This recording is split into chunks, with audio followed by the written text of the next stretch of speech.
of Miami Beach says it's had it. It's had enough with rowdy spring breakers and would rather they just not come. Take a listen. Do you even remember what happened last March?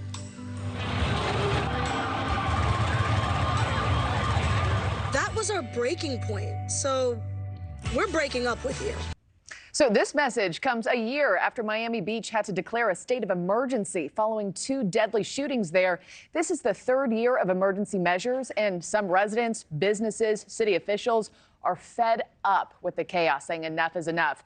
Xavier Walton joins us live from Miami Beach. And Xavier, it sounds like maybe the calm spring breakers are welcome. The violent, hard partiers aren't. How in the world are they going to weed out the crazies? Well, they're going to try. That's the one thing. And you know what? It's better than doing nothing. At least that's what a lot of people say here in Miami Beach. You come right for this beautiful backdrop. It is amazing. And then you go to the beach, which is just over here, and you'll see a sign of exactly what we are talking about. Beach closed 6 p.m. That's tan time. No loud music. No open alcohol. City leaders say it's all to avoid scenes like this one.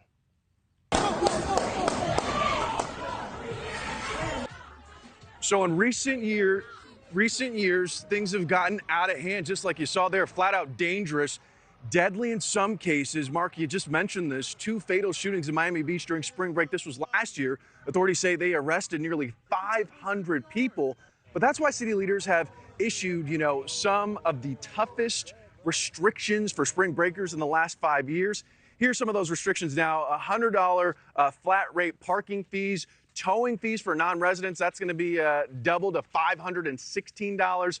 Some parking garages are going to close altogether. There's going to be no sidewalk seating for cafes along Ocean Drive. And officials hope these will motivate spring breakers who misbehave and cause chaos to go elsewhere. There's also going to be limited beach access, DUI checkpoints, obviously increased patrols. But when you talk to some of these businesses, they enjoyed the idea of some of these added restrictions because at the end of the day, it really does kill their business to a certain extent, obviously. At this point, it's like, we got to do something, and this is that something. It's been a very destructive cultural phenomenon to all of the businesses. All of these people are here for a great street party. They're not here for the businesses. So literally what the business happens for the businesses, all the businesses' customers get chased away, but the street party goes on.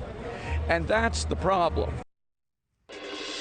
And unless you're down here and you talk to some of these business owners, you really don't understand why, the partying and all of that keeps people away. And he just laid it out perfectly. Hey, Florida Governor Ron DeSantis is going to have a press conference later on this morning. He's addressing the spring break issue when it comes to Florida and more specifically South Florida. We asked his office, he said, hey, Markie, we said, hey, Governor DeSantis, what are you going to be talking about specifically? He said you're going to have to tune in later this morning to get those details. Oh, and that's what in TV we call a tease. But it's just erupted into mass chaos. It doesn't even look fun there, but certainly wishing them a safe season, that's for sure. Xavier, thanks so much. Well, as you know, thanks for watching, everybody. Go to joinnn.com to find NewsNation on your television provider. Also, don't forget to click that red subscribe button below to get more of NewsNation's fact-driven, unbiased coverage.